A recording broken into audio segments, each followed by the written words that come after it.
രാജാവിന്റെ മുത്തശ്ശൻ ഇപ്പോൾ ഹ്വാസിയോങ് എന്ന പേരുള്ള ഒരാളെ വിളിപ്പിച്ചിരിക്കുകയാണ്. ഈ ഹ്വാസിയോങ് എന്ന് പറയുന്നത് രാജാവിന്റെ തന്നെ ആകുന്ന ഒരു കസിനാണ്. കൂടാതെ ആ കസിന്റെ അച്ഛൻ മരിച്ചുപോയതുമാണ്. നിലവിൽ ഇയാളെ രാജകുടുംബത്തിന്റെ ഒരു അംഗമായിട്ട് പോലും ആളുകൾ കാണുന്നില്ല. എങ്കിൽ പോലും ഞാൻ പറയുന്ന കാര്യങ്ങളൊക്കെ കേട്ട് നീ നിൽക്കുകയാണെങ്കിൽ നിനക്കൊരു അവസരം കൂടി നൽകുവാനായിട്ട് ഞാനും തീരുമാനിച്ചു കഴിഞ്ഞിരിക്കുന്നു എന്ന രീതിക്കാണ് മുത്തശ്ശനും പറയുന്നത്. നിലവിൽ എട്ടടി പ്രേതത്തെ എങ്ങനെ ഒഴിവാക്കുവാനായിട്ട് സാധിക്കുമെന്നൊരു ചർച്ചയൊക്കെയാണ് കൊട്ടാരത്തിൽ നടന്നുകൊണ്ടിരിക്കുന്നത്.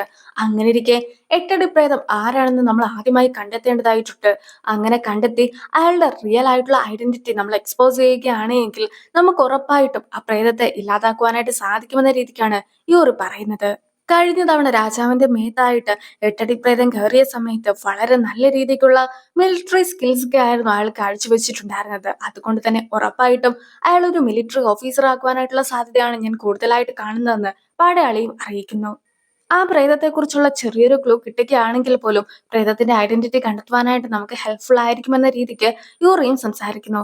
ഈ ഒരു സമയത്തായിരുന്നു ഗംഗ്ചോരിയും പ്രേതത്തെ ഇല്ലാതാക്കുവാനായിട്ട് തന്റെ ഉള്ളിലുള്ള പേള് യൂസ് ചെയ്യേണ്ടതായിട്ട് വരുമെന്ന് സന്യാസികൾ പറഞ്ഞിട്ടുണ്ടായിരുന്നതിനെ കുറിച്ചൊക്കെ ഓർക്കുന്നത്. അവനും അങ്ങനെ അതൊക്കെ ഓർത്തിരുന്ന സമയത്ത് യൂറിയും അവന്റെ കൈയും പിടിച്ച് പുറത്തേക്ക് അവനെ കൂട്ടിക്കൊണ്ടും പോവുകയാണ്. സോ യൂറി തന്റെ കൈയൊക്കെ പിടിച്ച് പോകുന്ന സന്തോഷത്തില് അവനും ഇരിക്കുന്നു. രാജ്ഞിയുടെ മകൻ മരണപ്പെട്ടു പോയതായിരുന്നല്ലോ. അതിന്റെ ഏറ്റവും ഒടുവിലത്തെ ചടങ്ങുകളൊക്കെ ഇപ്പോൾ എല്ലാവരും കൂടി നടത്തുകയാണ്. ഈ ഒരു സമയത്ത് കൂട്ടത്തിൽ ഹ്വാസിയോങ് ഇരിക്കുന്ന ഒരു കാഴ്ചയൊക്കെ രാജ്ഞിയും ശ്രദ്ധിക്കുകയാണ്. പിന്നീട് കണ്ണു കാണാത്ത മന്ത്രവാദിയുടെ അടുത്തും ആയിരുന്നത് ആരായിരുന്നു എന്നൊക്കെ രാജ്ഞി ചോദിക്കുമ്പോഴത്തേക്കുമാണ് അത് ഹ്വാസിയോങ് ആണ്. ഹ്വാസിയോങ്ങിന്റെ മറ്റ് തലമുറയിലുള്ള ആൾക്കാർ ആരും തന്നെ ജീവിച്ചിരിപ്പില്ല. കൂടാതെ രാജകുമാരൻ മരിച്ച കാര്യമൊക്കെ അറിഞ്ഞിട്ട് അവന് ഒരുപാട് വിഷമം തോന്നിയത് കൊണ്ടായിരുന്നു അവനും നേരിട്ട് തന്നെ ഈ ഒരു ചടങ്ങിൽ പങ്കെടുക്കുമെന്ന് പറഞ്ഞ് ഇവിടെ എത്തിയിട്ടുണ്ടായിരുന്നതൊക്കെ കണ്ണു കാണാത്ത മന്ത്രവാദിയും പറയുന്നു. കൂടാതെ ഇത് എല്ലാവരുടെയും കൂടി ഒരു പ്ലാൻ ഒക്കെ ആണല്ലോ. അതുകൊണ്ട് തന്നെ ഹ്വാസിയോങ്ങിനെ അയാളും ഒരുപാട് പുകഴ്ത്തുന്നൊക്കെയുണ്ട്. അതൊക്കെ കേട്ടിട്ടുണ്ടായിരുന്ന രാജ്ഞിയും ഒരു കാര്യം ചെയ്യും, എനിക്ക് അവനെ ഒന്ന് മീറ്റ് ചെയ്യണം, അവനെ ഇടയ്ക്ക് കൊട്ടാരത്തിലേക്ക് വിളിച്ചോണ്ട് വാ എന്നൊക്കെ അയാളുടെ അടുത്തായിട്ടും പറയുന്നു. മന്ത്രവാദികൾ എഴുതിയിട്ടുള്ള മന്ത്രവാദ പേപ്പറൊക്കെ ഉള്ള സമയത്ത് പ്രേതത്തെ പിടിക്കുക എന്നത് അസാധ്യമായിട്ടുള്ള ഒരു കാര്യമാണ്. അങ്ങനെ ഇരിക്കെ ഈ ഒരു മന്ത്രവാദമൊക്കെ ഇല്ലാതാക്കുവാനായിട്ട് സാധിക്കുന്ന രീതിക്കുള്ള ഒരു കണ്ണാടി ആയിരുന്നു യൂറിയുടെ മുത്തശ്ശി ഉപയോഗിച്ചുകൊണ്ടിരുന്നതെന്ന് മനസ്സിലാക്കിയിട്ടുണ്ടായിരുന്ന ഗംഗ്ചോരിയും ഇപ്പോൾ യൂറി അറിയാതെ ആ ഒരു കണ്ണാടി എടുത്തുകൊണ്ടൊക്കെ പോവുകയാണ്. യോൺകാപ്പിന്റെ അമ്മനെ നമ്മൾ തട്ടിക്കൊണ്ടു പോയത് ഗംഗ്ചോരി തന്നെ അറിഞ്ഞതാണ്. അങ്ങനെ ഇരിക്കെ ഗംഗ്ചോരി ആ ഒരു കാര്യം രാജാവിനെ ഇതുവരെയായിട്ടും അറിയിച്ചിട്ടില്ല. രാജാവും ഒരു രീതിക്ക് നമുക്കെതിരായിട്ട് പ്രതികരിച്ചിട്ടുമില്ല. അതുകൊണ്ട് തന്നെ അവരുടെ മനസ്സിൽ മറ്റെന്തൊക്കെയോ പ്ലാനുകളുണ്ട്, നമ്മളും അത് കണ്ടെത്തേണ്ടതായിട്ടിരിക്കുന്നു എന്ന് മിനിസ്റ്റർ പാക്കും കൂടെയുള്ള ആൾക്കാരെ അറിയിക്കുകയാണ്. കൂടാതെ രാജാവിനെയും അതുപോലെ തന്നെ ഗംഗ്ചോരിനെയും ഫോളോ ചെയ്യുവാനായിട്ടും അറിയിക്കുന്നു. ഗംഗ്ചോരി മിനിസ്റ്റർ ക്വാക്കിന്റെ റൂമിലേക്ക് എത്തുകയാണ്. അവിടെ എത്തി കഴിയുമ്പോഴത്തേക്കും കയ്യിലുണ്ടായിരുന്ന പൊടി ഗംഗ്ചോരിയുടെ നേർക്കായിട്ട് അയാൾ എറിയുന്നുണ്ടെങ്കിൽ പോലും അതുകൊണ്ടൊന്നും തന്നെ ഗംഗ്ചോരിക്കും ഒന്നും സംഭവിക്കുന്നില്ല. കൂടാതെ ഇപ്പോൾ ഗംഗ്ചോരിയും അതുപോലെ തന്നെ മിനിസ്റ്റർ കാക്കും തമ്മിൽ ചെറിയ രീതിക്കൊരു ഫൈറ്റും ഉണ്ടാകുന്നു. അതിനിടയ്ക്ക് ഗംഗ്ചോരി തന്റെ കയ്യിലുണ്ടായിരുന്ന കണ്ണാടി എടുത്ത് കഴിയുമ്പോഴത്തേക്കും അതിന്റെ പവർ കാരണം മിനിസ്റ്റർ ക്വാക്കിന്റെ കയ്യിലുണ്ടായിരുന്ന പേപ്പറൊക്കെ കത്തിക്കരിഞ്ഞു പോവുകയാണ്. ഗംഗ്ചോരി മിനിസ്റ്റർ ക്വാക്കിനെ കീഴ്പ്പെടുത്തി കഴിയുമ്പോഴത്തേക്കും തന്റെ ജീവൻ തിരിച്ചു തരുവാനായിട്ട് താൻ എന്ത് വേണമെങ്കിലും ചെയ്യാമെന്നൊക്കെ അവന്റെ അടുത്തായിട്ടും പറയുന്നുണ്ട്. അപ്പോൾ നിന്റെ ജീവൻ മാത്രമാണ് എനിക്ക് വേണ്ടതെന്ന് ഗംഗ്ചോരിയും അറിയിക്കുന്നു. അതുകൂടാതെ നിന്റെ കൈ കൊണ്ടാണ് യൂൺകപ്പ് മരണപ്പെട്ടു പോയിട്ടുണ്ടായിരുന്നത്. അതുകൊണ്ട് തന്നെ നീയും യൂൺകപ്പിന്റെ അടുത്ത് മാപ്പ് പറയണമെന്ന് അയാളുടെ അടുത്ത് പറഞ്ഞ് കഴിയുമ്പോഴത്തേക്കും, അല്ലെങ്കിൽ തന്നെ നീ യൂൺകപ്പ് അല്ലെന്ന് എനിക്കും സംശയം തോന്നിയിട്ടുണ്ടായിരുന്നു, യൂൺകപ്പ് ശരിക്കും മരണപ്പെട്ടതല്ല എന്ന രീതിക്കൊക്കെ അയാളും സംസാരിക്കുന്നു. ഇതേ സമയത്ത് അവിടെ എത്തിയിട്ടുണ്ടായിരുന്ന ബിബിയും മിനിസ്റ്റർ ക്വാക്കിനെയും കൊല്ലുകയാണ്. രാവിലെ ജോലിക്കാര് മിനിസ്റ്റർ ക്വാക്കിനെ കാണുവാനായിട്ട് എത്തിയപ്പോഴത്തേക്കും മരിച്ചു കിടക്കുന്ന ക്വാക്കിനെയായിരുന്നു കണ്ടിട്ടുണ്ടായിരുന്നതെന്നൊക്കെ ഇപ്പോൾ ജോലിക്കാരും രാജാവിനെ അറിയിക്കുകയാണ്. ഈ നാട്ടിൽ ഈ അടുത്തായിട്ടെല്ലാം തന്നെ ഒരുപാട് ദുരൂഹ മരണങ്ങൾ ഉണ്ടായിക്കൊണ്ടിരിക്കുന്നുവെന്ന് അവർ പറയുന്ന സമയത്ത് നമ്മുടെ നാട്ടിൽ ഒരു ഇമോക്കി ഉണ്ടെന്നും ആ ഇമോക്കിയാണ് 60 വയസ്സിന് മുകളിൽ പ്രായമുള്ള ആൾക്കാരെ തിരഞ്ഞു പിടിച്ച് കൊല്ലുന്നതെന്നും ഒരു റൂമറൊക്കെ ഉണ്ടെന്നുള്ള കാര്യം കിമ്മും അറിയിക്കുന്നു. അതുകൊണ്ട് തന്നെ പേടിച്ചു പോയിട്ടുണ്ടായിരുന്ന 60 വയസ്സിന് മുകളിലുള്ള ഒരുപാട് ആൾക്കാര് മന്ത്രമൊക്കെ എഴുതിയ പേപ്പറുകൾ കയ്യിൽ വെക്കാറുണ്ട് എന്നും കൂടി അയാളും പറയുകയാണ്. പക്ഷെ അതൊന്നും തന്നെ അങ്ങനെ വിശ്വസിക്കാനായിട്ട് പറ്റുകയില്ല. ഇതെല്ലാം തന്നെ വെറുതെ ആൾക്കാർ ഓരോന്നും പറഞ്ഞുണ്ടാക്കുന്നതാണെന്നായിരുന്നു രാജാവ് പറഞ്ഞിട്ടുണ്ടായിരുന്നത്. എന്തായാലും അവരവിടെ നിന്നും ഇറങ്ങി വരുന്ന സമയത്തായിരുന്നു രാജ്ഞിനെ കണ്ടിട്ട് ഇറങ്ങി വന്നിട്ടുണ്ടായിരുന്ന ഹ്വാസിയോങ്ങിനെ രാജാവും കണ്ടുമുട്ടുന്നത്. അയാൾ ആരാണെന്നൊക്കെ രാജാവിന്റെ അടുത്തായിട്ട് അറിയിച്ച് അയാൾ പോയി കഴിയുമ്പോഴത്തേക്കും ഇപ്പോൾ തന്നെ രാജ്ഞിയുടെ ഒരു മകൻ മരിച്ചു പോയിരിക്കുകയാണ്. ഇത്ര പെട്ടെന്ന് രാജ്ഞി മറ്റൊരു മകനെ ദത്തെടുത്തോ എന്ന രീതിക്ക് ആയിരുന്നു രാജാവും ആലോചിച്ചിട്ടുണ്ടായിരുന്നത്. വീട്ടിലെ ഫുഡും പണവും എല്ലാം തന്നെ തീർന്നു പോയിട്ടുണ്ടായിരുന്നു. അങ്ങനെ ഇരിക്കെ അമ്മയും ഫുഡ് ഇല്ല എന്നൊക്കെ അറിയിക്കുമ്പോഴത്തേക്കും യൂറിയും തന്റെ കയ്യിലുള്ള പണം കൊണ്ട് ഫുഡ് മേടിക്കാമെന്ന് പറയുന്നു. പക്ഷേ ആ ഒരു പണം നിന്റെ കയ്യിൽ തന്നെ ഇരിക്കട്ടെ. ഇന്ന് യൂൺകാപ്പിന് 3 മാസത്തെ ശമ്പളമൊക്കെ ഒന്നിച്ച് കിട്ടുന്നതായിരിക്കും. അപ്പോൾ അവനും ഫുഡൊക്കെ മേടിച്ചുകൊണ്ടായിരിക്കും വീട്ടിലേക്ക് വരിക എന്നൊക്കെ അമ്മയും പറയുന്നുണ്ട്.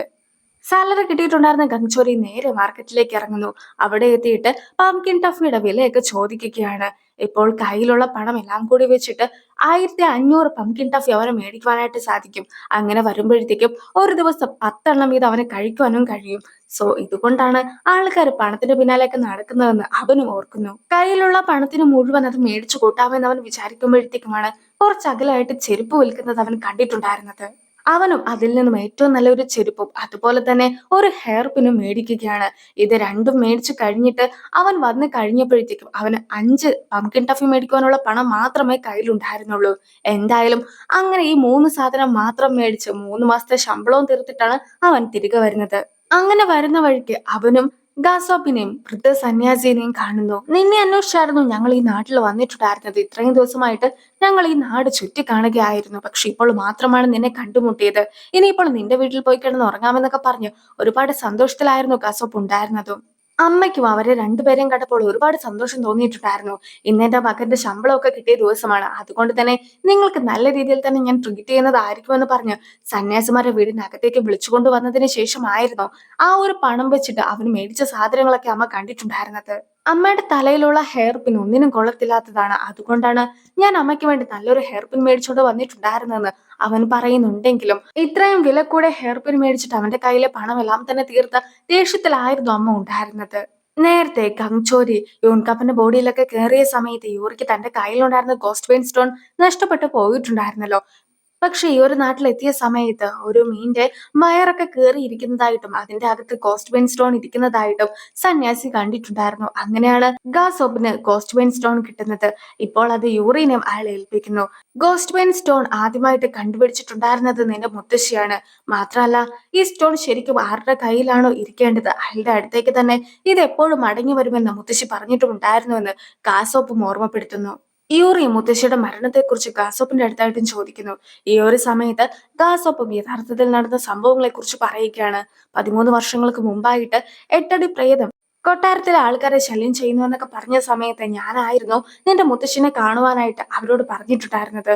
നിന്റെ മുത്തശ്ശിക്ക് ആ പ്രേതത്തെ ഇല്ലാതാക്കുവാനായിട്ട് സാധിക്കുമെന്ന് ഞാൻ കരുതി. പക്ഷെ ഞാൻ ഒരിക്കലും അങ്ങനെ ചെയ്യുവാനായിട്ട് പാടില്ലായിരുന്നു.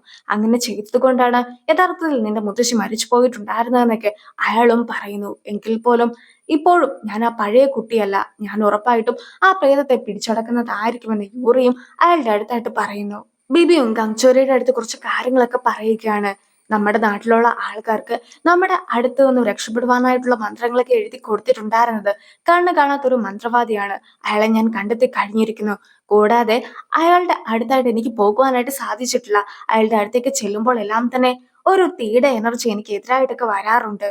അതുകൊണ്ട് തന്നെ എല്ലാത്തിനും പിന്നിൽ അയാളാണോ എന്നൊരു സംശയമൊക്കെ എനിക്കുണ്ട് എന്ന് ബിബി പറയുമ്പോഴത്തേക്കും ഈ ഒരു കാര്യങ്ങൾ നീ ഒരിക്കലും യൂറിനെ അറിയിക്കരുത്. അവൾക്ക് ഒരിക്കലും ഇതൊന്നും തന്നെ പറഞ്ഞാൽ മനസ്സിലാവുകയില്ല എന്ന് ഗംഗ്ചോരിയും ബിബിനെ അറിയിക്കുന്നു.